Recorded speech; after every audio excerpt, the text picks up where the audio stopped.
through sin. We think sin is bad, but we do not even begin to understand how much of a corruption sin has brought into this creation and how contrary the Almighty God, Yahuwah, is to sin and to evil. Yahuwah is right. The story of Cain and Abel. Cain was jealous of his brother for having his sacrifices accepted by God.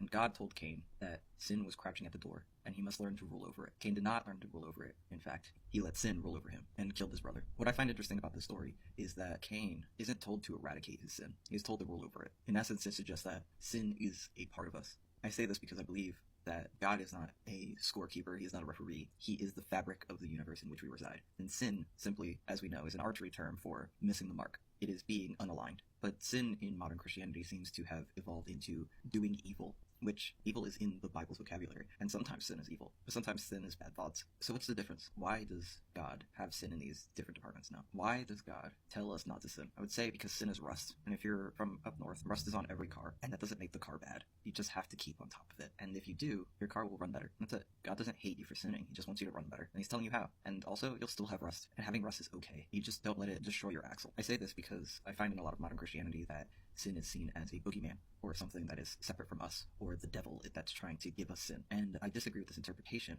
because it leads a lot of people to wonder, why do I keep doing it? Why is it always around me? There should be a time where I don't do this. There isn't, and there won't be, and there shouldn't be. The reason we sin is because we're free. That's the whole purpose of the Adam and Eve story. Freedom comes with sin, and we also have the freedom to course correct when needed. From the text, I don't believe guilt is necessary. Just course correct. Have a great day.